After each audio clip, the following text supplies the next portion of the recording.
이 책 어려운 책도 좋지만 정말 좀 좋은 책들은 되게 쉽잖아요. 이게 쉬운 말 어렵게 쓰는 사람이 제일 싫고 본래 왜 말 어렵게 하는 사람들은 대부분 자기가 하는 말을 자기도 이해 못하는 경우가 사실 더 많을 수 있고, 이렇게 쉽게 말하는 사람들은 사실 어느 정도 이해가 되고 나면 이거를 이렇게 쉽게 풀어줄 수 있지 않을까 싶어요. 그래서 이분도 막 어떤 학문적인 명예를 추구하려고 쓴 책 같지 않고, 그렇다고 또 대단히 인기에 영합하려고 쓴 것 같지도 않고, 비교적 이렇게 담담하게 써서 이렇게 읽으면서 참 고마운 책이었던 것 같아요. 이런 분들이 많이 나와주셔야 되는데. 그래서 여기 여러 가지 이걸 하는데, 아무튼 뭐 프롤로그에서도 인간은 불완전한 기계다. 그래서 우리가 하여간 불완전함을 알아가는 게 굉장히 중요한 것 같아요. 그래서 하고 1장에서 보면 우리가 무언 중에 우리가 꼭 말하지 않아도 우리가 행동이나 이런 비언어적인 걸로 알 수 있는 거를 말해주고 있고, 두 번째는 우리가 사회생활을 하기 위해서 해야 되는 어떤 5가지 요점, 그리고 이 세 번째는 사람의 마음을 움직이게 하는 어떤 전략, 이런 4가지, 그리고 이 사랑을 만드는 방법 그리고 5번째가 이제 로맨스를 어떻게 키워가야 되는지, 그리고 6번째, 그리고 게으름이나 이렇게 뭐 미루기 이런 거를 어떻게 우리가 극복할 수 있는가 하는 거고, 7번도 역시 의지력이 모두가 다 나는 의지력이 약하다고 생각하기 때문에, 그리고 8번이 부정적인 감정을 이기는 방법에서 하는데, 여기서 끝나고 저희가 하고 싶은 거는 그냥 우리 다 미루기 대마왕이기 때문에 나만의 어떤 미루기를 극복하는 팁이 있으시면 나중에 토론할 때 한 번씩 말해주시면 좋을 것 같고, 그 다음에 또 마지막 8장에서 이 부정적인 감정을 이기는 나만의 팁이 있으면 그것도 한번 말씀해 주시면 좋을 것 같아요. 뭐 매운 떡볶이를 먹는다든지 뭐 이런 나만의 내가 아무리 뭐 슬픈 날도 내가 그거 하고 나면은 좋다, 이런 거 좀 알려주시면 또 도움이 될 것 같습니다.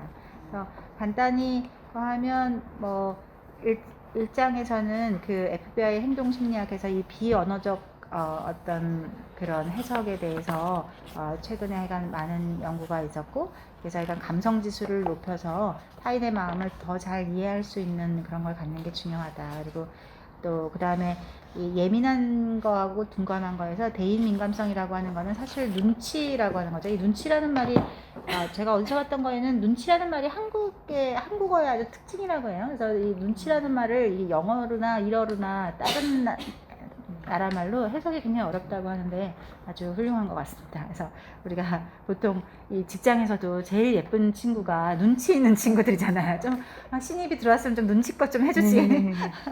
그래서 그런 거. 근데 이때도 제일 중요한 게 항상 내가 틀릴 수 있다는 전제를 이렇게 하면은 훨씬 더 좋다. 일단 상대방의 말이 무조건 옳다라는 거를 가정하는 게 가장 중요하고, 그 다음에 내가 저 사람을 파악한 게 틀릴 수 있다는 거를 명심하면 좋겠다라고 하는 거였었고, 그 다음에 걸음걸이에 대한 거에서 첫인상은 6초면 해결되는데, 이때 걸음걸이라고 하는 게 몸으로 하는 언어이기 때문에 그만큼 걸음걸이가 중요한데, 아무튼 사람들한테 나를 평가받을 때 몇 가지가 중요해서, 첫 번째 옷차림, 그래서 옷차림이 중요하고, 두 번째 걸음걸이가 중요하고, 세 번째 이 행동의 자연스러움인데, 저는 여기서 재밌었던 게 이 강도나 폭력범죄자의 어떤 그 범죄 대상이 되는 사람들이 어딘가 행동이 부자연스러워 보이는 사람이었다고 해요. 그래서 편안한 신발과 옷차림으로 여행을 하라.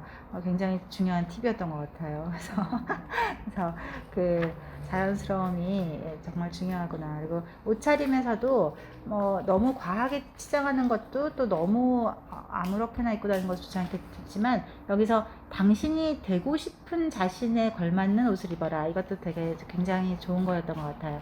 뭐 막 허세를 부릴 필요도 없고, 그렇다고 너무 또 허접하면 나는 괜찮지만 이제 상대방이 또 혹시라도 마음이 안 좋을 수 있으니까. 근데 현재 내가 아닌 당신이 되고 싶은 자신에 걸맞게 옷을 입어라는 진짜로 이 아이들한테 꼭 해주고 싶은 말인 것 같아요. 그 다음에 소통 온도계를 높여라. 그리고 표정, 여기서도 표정이라고 하는 게 그 지난주에 그 과학 콘서트에서도 그 웃음이라는 게 결국 사회적인 언어라고 했던 것처럼 진짜 표정이라는 게 이렇게 집에 오면 똑같은 프로그램인데 집에서는 별로 이렇게 웃지 않고 똑같은 개그 프로그램을 보는 거 또 있고, 또 여기서 제일 중요하게 저자가 해주려고 하는 거는 호감을 할 때 몸이 기울게 된다. 그래서 어떤 표정의 변화보다 이 몸의 기울기를 보는 것이 그 사람이 나에게 어떤 그 호감도를 갖고 있는 거에서 중요하다라고 해서 소통의 온도계를 다뤘자. 그다음에 자아 인식이라고 해서 자기의 어떤 직감을 알고 반성 능력을 갖자라고 하는 어떤 자아 인식을 높이자라고 하는 거고요. 그다음에 30페이지에 보면 의심하는 능력이나 소심함은 그 자체가 생존을 위한 능력이기 때문에 본능의 하나다. 그러니까 이상하게 생각하지 말고 이렇게 하고 어떤 사람이나 그걸 할 때 맥락적 사고를 해서 전후를 하자라고 하는 게 있었고요. 그다음에 사람의 마음을 읽는 이 맥락적 사고에서 관찰, 분류, 분석, 탐색 이렇게 네 단계로 나누어서 보면 좋다라고 해서 보통 습관적 행동이나 이런 거를 어떻게 사람을 이렇게 보고 캐치해내나 하는 거였었고요. 그래서 보통 사람들의 마음을 헤아리는 걸 통찰력이라고 하는데 여기에 이제 훈련이 필요한데 여기서 40페이지에 보면 통찰력 이코르 관찰 플러스 분류 플러스 분석 더하기 탐색을 자아인식과 이성으로 잘 분석해내면 이게 통찰력이 된다. 이런 것도 되게 재밌는 거였던 것 같아요.